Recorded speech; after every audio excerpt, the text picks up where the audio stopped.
I just pulled the classic move where I recorded this whole video without actually hitting record. So this is going to be my second time actually running through all this information, but it's good. Maybe it'll be smoother this time. It's been a while since I made a video, so today's kind of our chance to catch up, do a little life update, tell you where I've been and what to expect moving forward.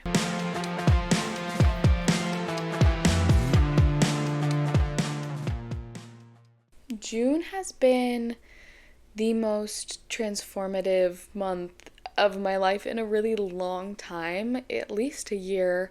Actually went through a similarly important transformation last June or July-ish, but this time feels more sweeping. Like a lot more of my life has changed in a more long-term sense.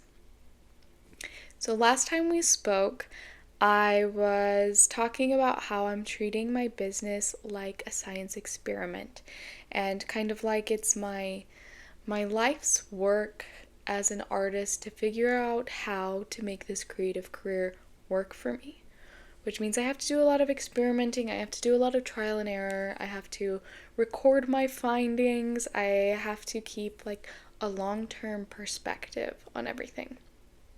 And the experiment that I was in the middle of was when I was calling Brand Labs.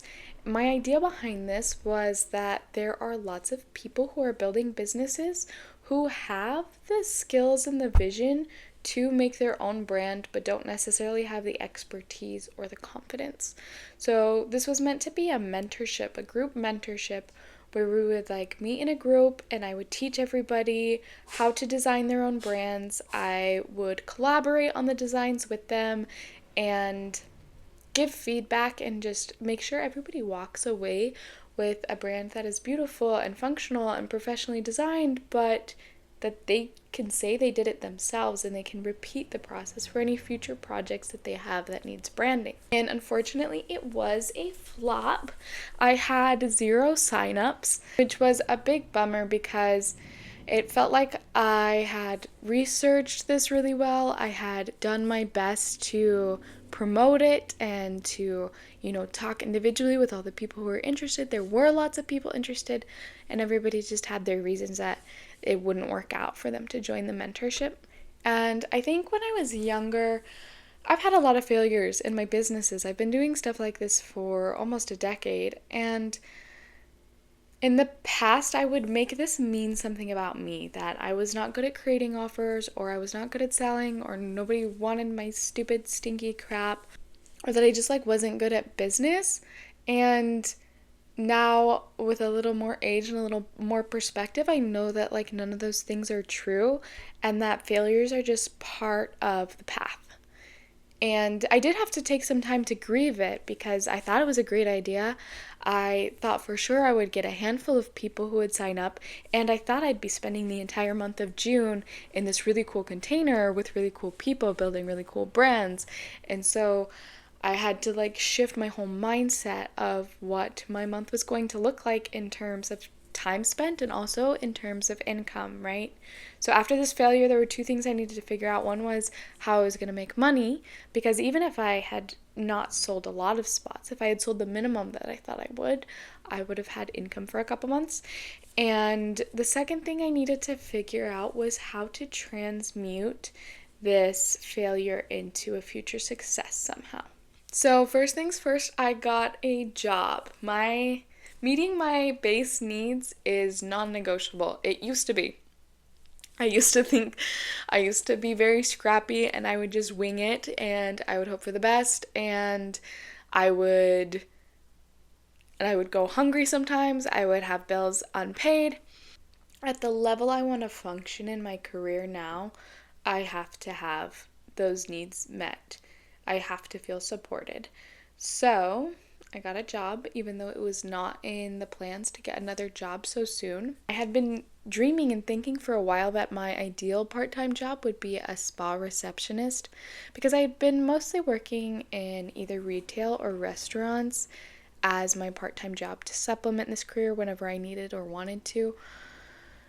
And those are fine. There are things about them that I really liked, but I'm often told that I have like a calming presence, a calming energy, and I thought it would be nice to like work in something that suits my demeanor and suits my gifts.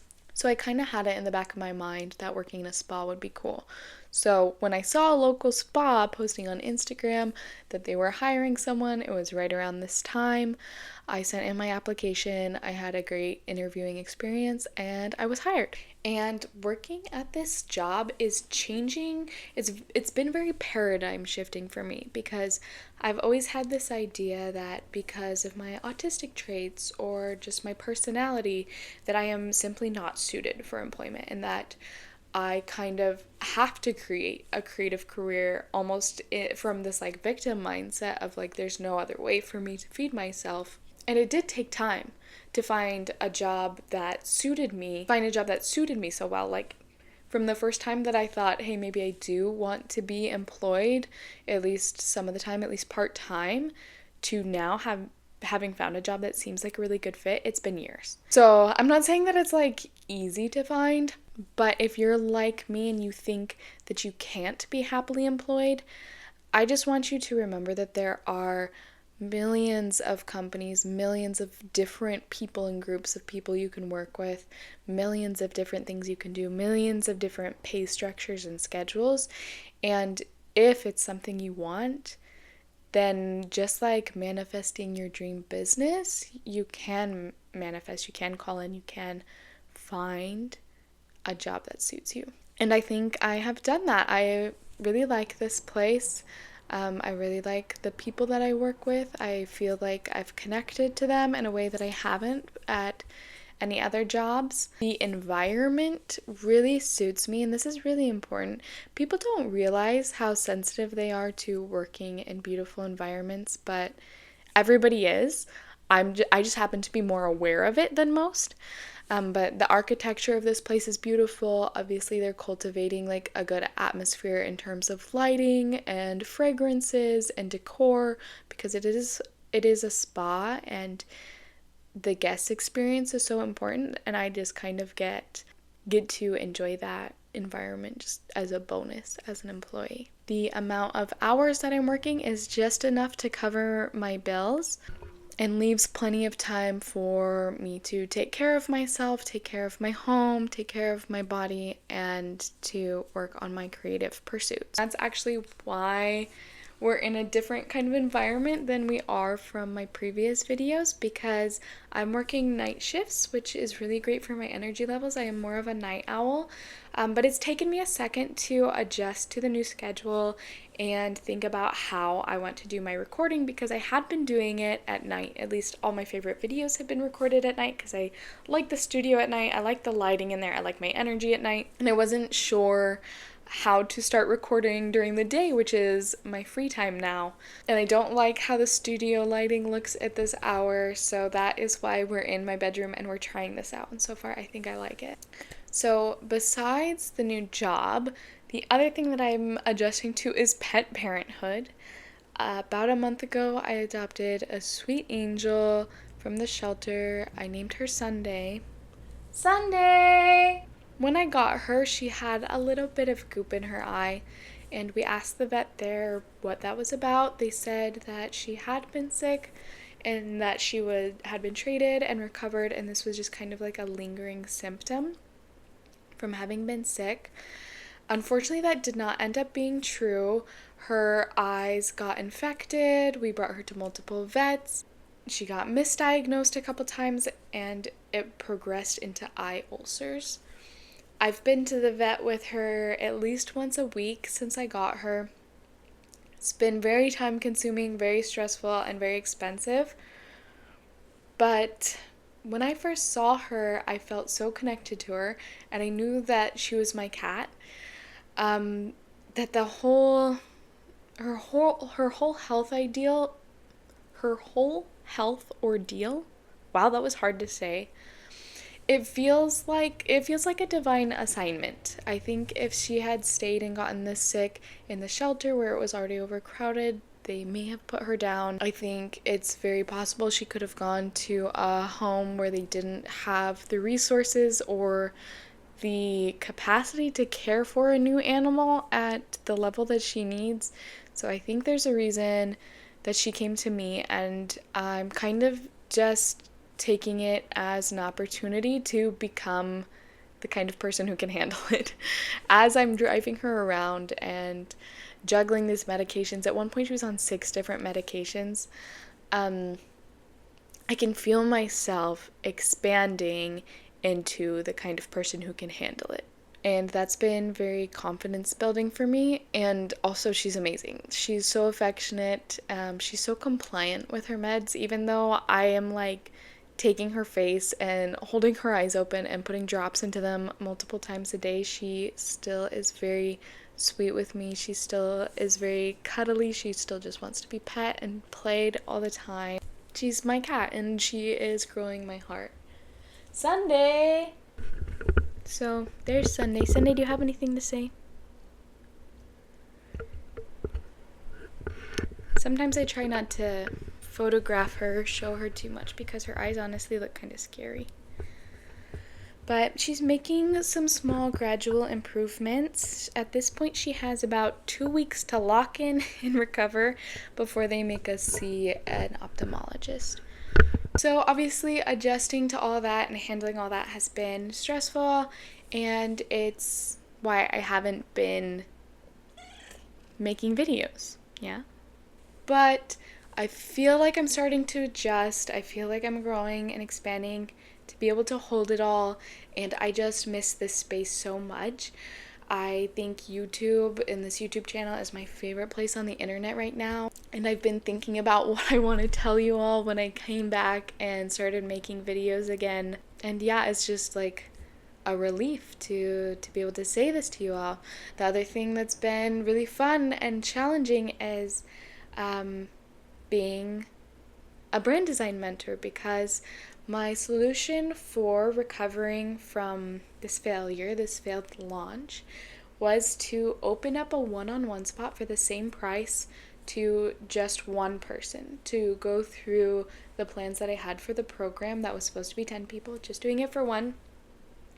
Because a lot of the concerns that people voiced about joining Brand Lab is that they didn't feel confident that they could walk away with a professional brand. Even with me there giving them feedback and collaborating and holding their hand through it, there was still a big lack of confidence that what they could create would be good enough.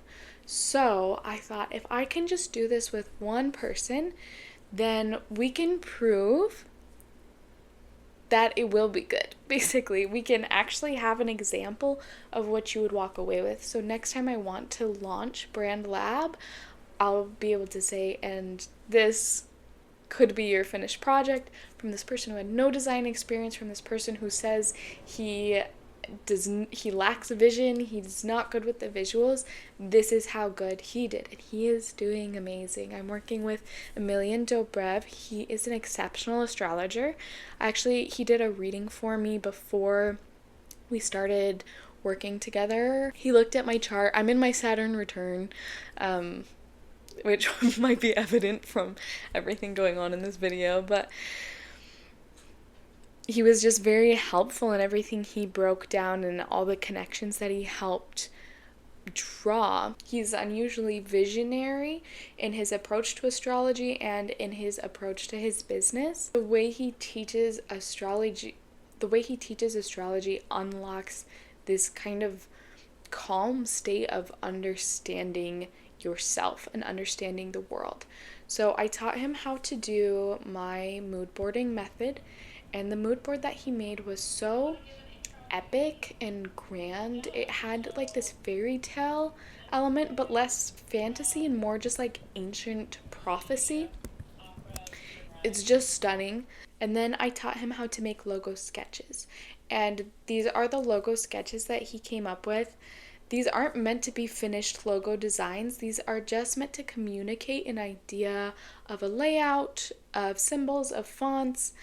And then we did a collaborative design session together where we took this idea and turned it into this logo. It originally had the Mercury symbol, but in the call, he decided that the Plutonian symbol actually made a lot more sense for him and his work, since it is so transformational and eye-opening. On our last call, I taught him how to make font pairings, so he's working on that right now, and I'm really excited to see what he comes up with, because even though he says he is not confident in his ability to make visuals, he's actually, everything he's brought back has had some gold in it.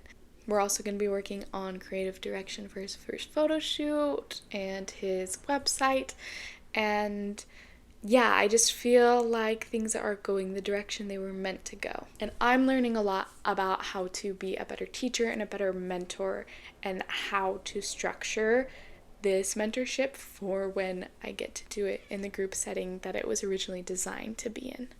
So yeah, I already have my next video planned. I think we're going to talk about why everything is Mormon now. I think I have a really unique perspective on how Mormons came to be in the spotlight in pop culture and in the online business world. And so if that's something that interests you, that's going to be the next video I make, I think. And if any of this resonated with you, I'd love to hear about it in the comments. I think when it comes to like running your own business or being an artist, being a full-time artist or being a full-time creative is kind of pedestalized, and people feel shame or embarrassment if they're not at that place yet, or if they were and they have to get a job, or even if it's not financial, like some people need jobs for social reasons, or mental health reasons, or access to things like insurance. I was actually just watching a video today about this artist I like, and he's been kind of missing online, and he made this video where he was crying in shame because he's no longer a full-time artist because his sales just like weren't meeting his needs. And I don't think it's necessarily healthy for that to be the only way to be an artist. I think I may always have a part-time job or like a volunteer position at least, because it gives me so much. Having a job is so helpful, and not just in a monetary sense.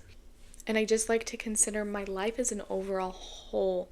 Like how will I live a happy, healthy, fulfilled life, not just how will I live the career of my dreams, if that makes sense. I want to be very well-rounded. And I don't think we talk enough about employment as an entrepreneur or employment as an artist as much as we could. So I would love to hear your thoughts on all of this. It's, like I said, it's been a crazy month. Like a couple weeks before June started, I got a fortune cookie that said I'd soon be going through a big transformation. And yeah, it's been very difficult, and it's been very magical, very expanding. I've had so much support. I did tarot reading fundraiser to make money for Sunday's bills, and strangers online were donating to her bill fund. I've had friends who know I'm going through a hard time sending me little gifts and making time to call and to talk to me. It's just been really life-affirming, and I don't know if I have a say in this, but I think I might be ready for things to settle down. I like where we're landing. I like who I'm becoming, and I'm trying to cultivate the ability to slow down and enjoy even in times of change, and especially in times of stress, because I don't want to curse myself, but like life is frequently stressful, and it could continue to be, and I don't want my life to pass me by while I'm waiting for a good time to enjoy it. All right, I hope you're having a wonderful summer so far. I hope you're getting outside a lot, eating lots of good fruit, and spending time with people you love. I will see you next time to talk about my Mormon lore. I was raised Mormon. We'll get into all of it next time. All right, bye-bye.